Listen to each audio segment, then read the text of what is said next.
Cryptiverse viewers, welcome back. Today, we're traveling back to 1940s Adelaide, Australia, a city shrouded in intrigue and inexplicable events. Most of you may be familiar with the infamous Tamám Shud case, a mystery that has perplexed investigators and conspiracy theorists for decades. But did you know that Adelaide had another enigma, one that seems to echo the Somerton Man story? A forgotten mystery lost to time. This is the case of Charlie from Adelaide. It all began in the summer of 1947, a year before the Somerton Man was discovered lifeless on Somerton Beach. A disoriented man appeared on the outskirts of Adelaide, wandering aimlessly.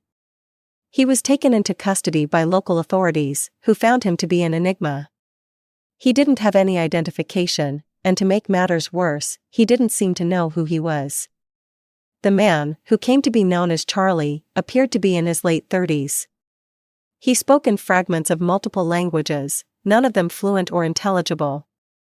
Witnesses described his behavior as peculiar, almost otherworldly, as if he had no memory of how he ended up in Adelaide, or why. Charlie carried with him a single possession, a small notebook filled with indecipherable symbols. The pages were covered in what experts later described as a bizarre blend of Arabic, Cyrillic, and something entirely unknown. The symbols weren't words, at least not in any known language.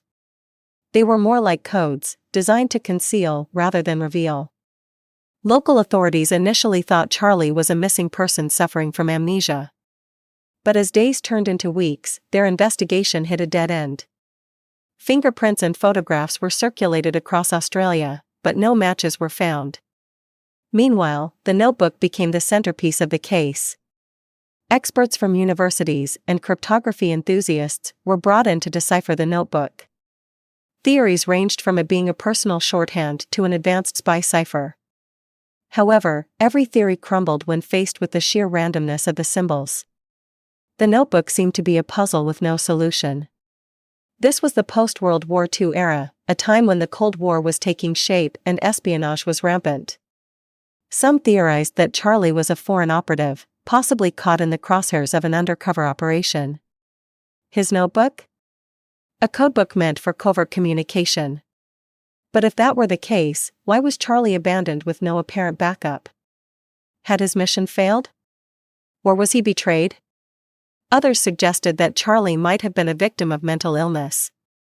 Conditions like schizophrenia can lead to disorganized speech and behavior, as well as the creation of unique symbols or languages. Could Charlie's notebook have been a manifestation of his inner world, a way to make sense of a reality he couldn't grasp? Then there's the question of whether Charlie's case was somehow connected to the Somerton Man.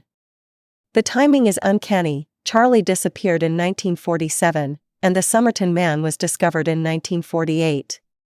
Both cases involved cryptic elements, a notebook of symbols in one, and a Persian poetry book with a torn page in the other. Could they have been part of the same mystery? Two pieces of a larger puzzle? After months of investigation, Charlie vanished. Witnesses claimed to have seen him walking out of Adelaide, heading toward the Australian outback. Despite a massive search effort, neither Charlie nor his notebook were ever seen again. Some believe he succumbed to the harsh wilderness. Others think he deliberately disappeared, either to evade capture or to complete his mysterious mission. So why was Charlie's case forgotten while the Somerton Man became legendary? Perhaps it was the lack of a body, or perhaps the timing. Or maybe, as some theorists suggest, Charlie's case was intentionally buried to hide something larger, a secret we're not meant to uncover. Charlie's story reminds us that not all mysteries capture the public imagination equally. But that doesn't make them any less important or intriguing. Now, it's your turn. What do you think happened to Charlie? Was he a spy, a lost soul, or something else entirely? And do you believe his case is connected to the Somerton Man? Let us know your theories in the comments below. Until next time, stay curious, keep questioning, and remember, some mysteries are meant to be explored, not solved. See you on the next journey through the Cryptiverse.